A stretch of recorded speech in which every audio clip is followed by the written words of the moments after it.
I'm recording. Okay, today I'm basically here to talk about all the rioting, all the bullshit that's going on, and I'm gonna talk about particular places such as Rochester, Baltimore. I'm not from Baltimore. I don't know anybody from Baltimore. I know a lot of ignorant people will comment and say shit like that, or say ignorant comments, and just that'll just basically be pointless. Because my video isn't about people from Baltimore. It's about the actions that people are taking in Baltimore. And my problem with the situation is people are claiming to protest, and people are claiming to do all types of things to receive justice within the society, but the problem that they're having is the way that they're trying to receive justice. You can't receive justice by acting like the animals and the apes, as if you would call it, as if they refer to us as. Like, I see people on the news jumping on cop cars, breaking windows, breaking into businesses and everything. That does nothing but destroys your community. If your community is destroyed, how are you going to receive justice and receive the report, like support from your community, if you're destroying your community? It just doesn't make sense. People are saying that they want justice, but the way that they're taking in what's happening and the way that they're trying to receive justice is just not matching up, and it's not making sense to me or a lot of other people. You might agree with the video, you might not agree with the video. Honestly, personally, I do not care, because I'm just giving my opinion. But at the end of the day, like for example, in Rochester, I had to say it was about 4 killings within the last week and a half. People are saying, oh, he wasn't like this, they wasn't like this, then they want to protest, riot, go outside and everything, scream, yell, drink, get drunk, make a scene and everything in the spirit of this person. But you're doing nothing in the society of a white man which we live in. You're doing nothing besides making it worse, because of the simple fact that how are you trying to show respect before your dead ones and for your passed away loved ones, but you're acting like animals in that process? How are you going to show love to this person and show respect, and you want to go outside, act like animals, and, as you would say, turn up and sit there and just break bottles, break police car windows, do all types of craziness, but then yet you want justice from these same exact people? You want to act and you want to do and you want to criticize these white police officers and do crazy things to these police officers, and your reasoning is you want justice, but you have to, for you to receive justice from that person and from these people, you have to respect these people. That's as if you were to basically, if I was to come into your home and I was to disrespect you, and then something was to happen to you and your family says, oh, I want justice. I want justice for what happened to him. He did this. I want justice for it. But you came in and you were disrespectful. You can't expect to receive something that you're not giving back to other people. People are out here and they're protesting in the complete wrong ways. To protest, like for you to be able to sit there and protest, basically my opinion on how you will be able to protest and actually get people to listen and get people to understand where you're coming from, is to actually get the community involved. You can't get certain amount of people that all believe in the same exact thing and believe in the same exact problems, or only want to deal with one problem here and one problem there, and expect to receive justice or get the support that you need to receive that justice. For example, like Malcolm X and Martin Luther King. Martin Luther King, he was about peaceful protest. Malcolm X, he wasn't about peaceful protest. Both of them ended up dead. Why? It was for protesting. It wasn't because of the way that they were protesting. It was because of the way that they were handling it when it came about, in speeches and in ways that people would see it towards them. People would see Martin Luther King and basically say, yes, you're peacefully protesting, you're not causing a problem, but in their eyes, it's a problem to them because you're making a scene. Like, you can protest and not make a scene. If I was to go outside right now with some signs and stand within my home and protest, and when cars ride by or they see it, they see the sign, they stop, ask questions, that'd be an easier way to protest. But if you're walking the street, going to different neighborhoods and just screaming, yelling, causing a ruckus, that is reasoning for the police officers to actually come and actually put some type of authority into that situation, because now at that point they don't have to give justice to you. They have to receive and give justice to the person that made that phone call complaining about the noise and complaining about what was going on in their neighborhood. The police officer's main thing is they have to come and they have to report to someone. So if they get a phone call saying, okay, there's a lot of people outside my home walking up and down the street screaming and everything, that is a problem, just because of the simple fact they're not part of that protest. So how are you going to create a ruckus and create a problem in an area where it could cause another problem with the police because you're making that noise?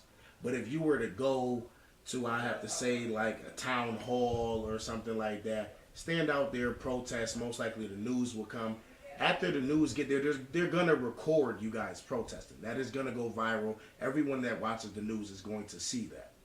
But if you're out there protesting, screaming, yelling, all you're doing is making yourself look like an animal and making yourself just look exactly what the white man basically wants people to see us as. Right now at this moment, people are seeing us black men and black women as animals and seeing us as just like we're not part of the society. And the reason why they're seeing us like that is because of the simple fact that we're not acting like we're part of a society.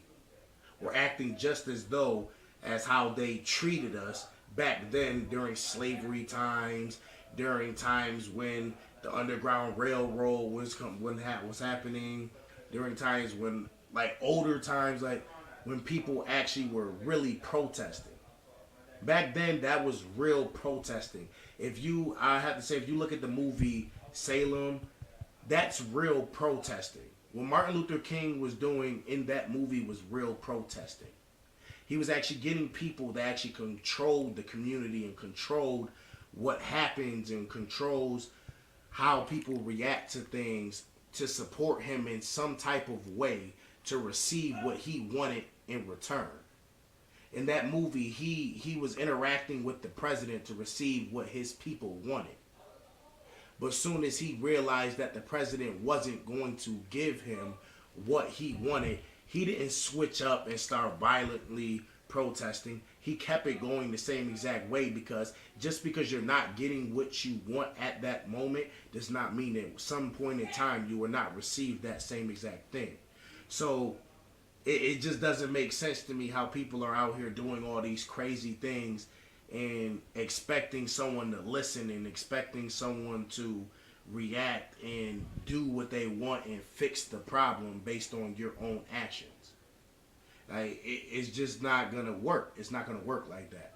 How people over here took the governor of Baltimore's words, and I wouldn't say switch them around, because she did say that she was giving people space to do what they were doing.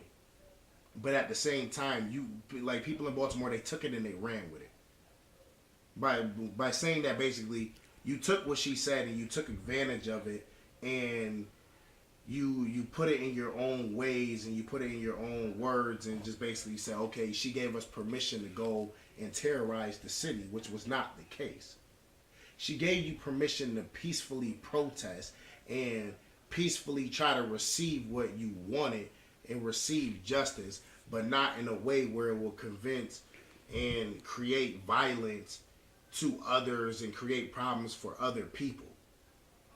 You want justice for the man, you want justice for your women, but how do you want justice when your community won't support you because you sat there and broke into other buildings, you broke into people's people how place of business, like people, your community is not going to support you when you're doing things like that. If you want support from your community, you have to one by one go to those places, speak to these people, persuade them to be on your side. By you going and protesting and walking by their buildings screaming, that is not going to persuade them to be on your side. That's just going to look at them like, wow, like, what the hell are they doing? They're out here screaming, yelling, protesting. They're not even thinking about what's on your signs and what you're protesting about. All they see is a ruckus and see that you're creating a bad environment for their business and a bad environment for their kids to be in. And that's not what they want. So they're not going to support you on that. It should have never came to the point where they had to have had the army or anything towards that such come in and do anything. Any type of law enforcement higher than the police should not have had to come in and do anything. That basically just makes it look worse on your behalf, because that doesn't make it seem like they're listening and they're understanding now and they hear us. That makes it basically seem like they hear you and they see what you're doing, but they're not going to listen because of the way that you're doing it. You have to persuade and come about situations in the correct way. If you're not going to come about the situation in the correct way, no one's going to listen. That's like if I'm trying to start a business and I need people to invest in my business, and I go to them in a baggy t-shirt, my pants sagging, some all white ups, and I'm expecting them to invest their money in my company, but I came to them presented as someone that honestly I wouldn't myself even invest in. You got to present yourself in the type of way that you would want to invest in, like you would want to support. I don't want to support nobody that's going around and damaging people's property, damaging police cars, but then you're saying that you want justice from the police officers and the society and the actual government for these things, but you're not acting like that. You're not acting like you want justice. You're not acting like you want things to change. You're acting like a criminal. And like it's just a lot of different situations going on. People like the law has completely changed. The law has not been the same for years. I'm positive people has really realized that. Like police officers are getting shot, and a lot of things are just. It seems like basically like the slavery times are coming back to haunt us. And they're not coming back because white people are bringing it back. They're coming back based on the action that African American people are taking. If an African American man was to go and shoot a white police officer, he's going to prison. He's going to jail. But a white man goes and kills a black man, there's no jail time involved. It's now at that point described as self-defense. The definition of self-defense is someone has to basically be doing something to you that is putting you in harm's way for it to be noticed as self-defense. You can't have an innocent man that's not bothering you, doing anything to you, and then you kill him and then call it self-defense, or you felt threatened. How do you feel threatened by somebody that is about, I have to say, 15 yards away from you? Like, I'm not sure how y'all gonna feel about the video. I'm not sure how y'all gonna take the video. I'm not sure if you're gonna take the information in, but that's just my personal opinion on the video. If you like to contact me to give me your own opinion on what I said, you can comment on the video on YouTube or Facebook, wherever I decide to post it to. You can email me at bradfordlevon19@gmail.com. Just give me your opinion. If it's negative comments and it's things that you feel like I should add to the video, let me know, and I will definitely actually do that. And I will definitely speak on the situation. But other than that, the negative comments are really unnecessary. And it's pointless because it's not going to change my opinion and how I feel about the situation. So if it is negative comments. Just keep it to yourself. Thank you. Have a great motherfucking day.